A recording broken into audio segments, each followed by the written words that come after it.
Joining us now in the arena, perhaps one of those officials that Phil was referring to, President Trump's senior trade advisor, Peter Navarro. Sir, thanks very much for being here. Casey.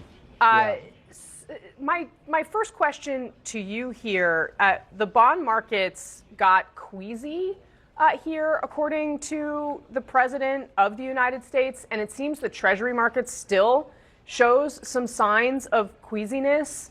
Has what's unfolded here fundamentally altered for the worse the foundation of our global financial system? Look, just in a joking manner, I think CNBC is going to sue CNN for intruding on their financial analysis and all of that. And what I just heard in terms of the market analysis, I mean, like, that's to me is pure spin. You had the highest rise in stock market history yesterday. Of course, there's going to be a little pullback. The question is, what spin are you going to put on it back? It's just a normal retracement after a big day. It's no big deal. Let's look at where we are, and this is what's the good news for the American people. If you simply look where we are now, we've got a 10% global tariff in place, and we're taking in about probably $4 billion a day. Well, we were losing $4 billion. We're taking in about $2 or $3 billion now. So that's all to the good. We're clawing back some of that dangerous trade deficit. And we've set a 90-day negotiation in motion where at least 90 countries now want to come in and see us. And what they're going to do is literally offer us collectively hundreds and hundreds of billions of dollars of opportunity to bring manufacturing here, to sell energy there, and do all sorts of things to balance our trade. We are in a beautiful place. And look, folks in the media keep trying to stir people up, panic people, when yesterday we had the perfect result from the kind of negotiation Donald Trump does. Now, the bond market, I don't know what you're upset about the bond market. We have yields coming down, which is great news for people who want to get a mortgage and home builders and all of that market. And for people who have consumer credit debt, that's good news. For people who want to go out and buy a car. We've seen more selling of U.S. Treasuries, which again is the foundation of the whole auction thing. went fine yesterday, to be clear. The auction went fine. And for your viewers, what they had, the Treasury opens up a window for, I think, something like 15 or 30 minutes, and there's a bid, and we had a lot of participation in it.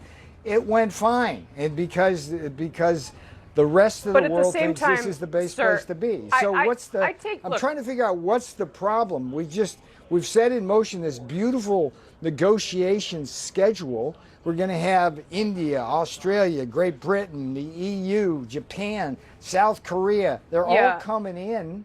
They've all been cheating us, and we're all going to get good deals from them to help the American people. We should be cheering. I want to get to the timing on that in just a moment. But you said that what happened yesterday was beautiful with the stock market going up. It was clearly a reaction to what President Trump decided to do. Were you in the room? Were you a voice advocating for this pause? And just in a straightforward way, were you in the room with the president when he made this decision? So that's the wrong question to ask. Was I part of the process? Were you in the room? Hang on. Were you in the room? You don't understand how this works. You don't have to be in the room to. Well, with President Trump, actually, you often do. Hang on. I never talk about, and I went to prison for this. I never talk about what happens in there. What happens in the Oval. I'm not asking what was said, sir. I'm asking, were you there or were you not? Let me tell you about the process, okay? The process is we've got Scott Bessent, Howard Lutnick, Jameson Greer, Kevin Hassett, J.D. Vance, myself, Steve Marin at the CEA. We all discuss all these things, and we provide advice to the president, and he ultimately makes the decision. Everybody was on side, and everybody was in the loop on this, except for poor Jameson, because he was on the hill doing his job. Let me play a little bit of what people who criticize Jameson Greer for not knowing about it when he's sitting in front of a congressional hearing. I mean, that's not fair to the guy. I love Jameson. Well, it's not Greer. necessarily fair to send him into the hearing without some heads up here. But hold on a second. I just want to play for you what Kevin Hassett, one of the people on this team that you just outlined, had to say earlier today about this. Watch. Sure. The person who, right at the final minute, was with the president when the president decided to do the pause that we had been talking about all along was Secretary Lutnick. Secretary Lutnick and Secretary Bessent were in the room for the final call with the president. Now, is there daylight? What I heard Kevin Hassett say was the people who were in the room were the ones who had been talking to the rest of it. It doesn't matter who's in the room. The boss calls it, whatever. That's not the point. The point is that this team is the best team in history. We provide them the appropriate set of advice. Every one of us on the team has a different skill set that combines to the collective wisdom of the group, and the boss makes the decision. And look, Casey, please, would you give us some kudos here for what happened? We're on a path now. For over 90 days. We're going to have every country come in who's admitted they cheated us, giving us hundreds of billions of dollars back for the American people, and bringing investment here. So I mean, we can that's put up what on happened. the screen I don't know how you long spin it some of this any takes, other right? way. So we've got a graphic that shows other recent trade deal negotiations. Okay, we can put it up for viewers. With Central America, 16 months. The USMCA, 15 months. South Korea, 14 months. Australia, 14 months. We tried to do it with the UK, our strongest allies. It was paused after 3 years and 7 months. How can you do Casey, any single one of these in 90 days, let alone all of them? Hang on, you're missing the whole point. Those kind of deals. Yes, let me explain. The kind of deals like the renegotiation and NAFTA and all of that, that's governed by a set of rules and laws that will take time to do that. What we're going to do is right, but like the US-UK one is not under that. We have the capability. It's bilateral and direct. Yeah, Casey. Continue.